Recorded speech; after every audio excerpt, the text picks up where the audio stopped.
This company, Homeworks, sent me these 3 LED mirrors. Now, they're all 3 unique in their own. The most homeowner friendly would be this one, where you plug it into a regular outlet, and then you have a switch on the front of the mirror that turns the light on and off, and it can also dim from the switch in the front. The second mirror that they sent me, you hardwire to a switch on the wall, and then you can turn the light on and off from a switch that's on the wall.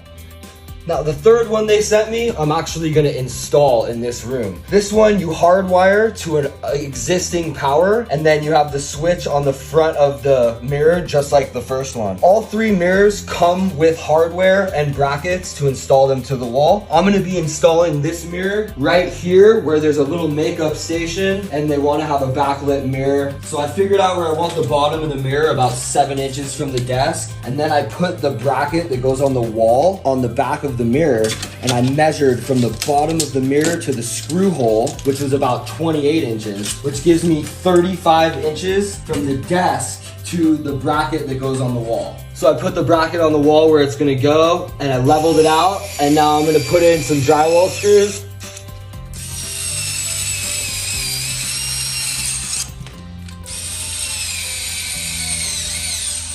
So now that I have the bracket mounted, I'm gonna cut a cut-in box out behind the mirror, and I'm gonna run my 14-2 Romex from my cut-in box down to the existing outlet for power. So I removed the existing outlet, I measured where I want my location for my new junction box for the mirror, and now I'm tracing out my junction box, and I can cut it out with my drywall saw.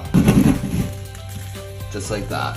Now that I have my hole cut out, it was easier to just remove this box completely before I send my snake up, but I should be able to send my snake up and catch it at the hole that I just cut, so I can tie my wire and pull it back.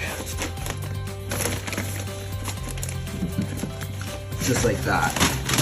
So now I'm gonna strip this, put it inside the box, and then tighten these screws so the box tightens to the drywall.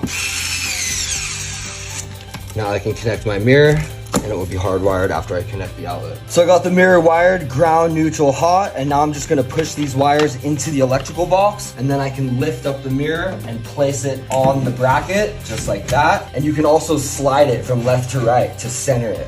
Now I'll connect this to the outlet, and the switch should work. So I finished installing the outlet, and the blue light on the switch came on. So now you can turn the mirror on, or it also has this really cool mellow blue light. I really like this mirror. Keep in mind, you can buy these mirrors from the link in my bio on my Amazon storefront, and that's your end result.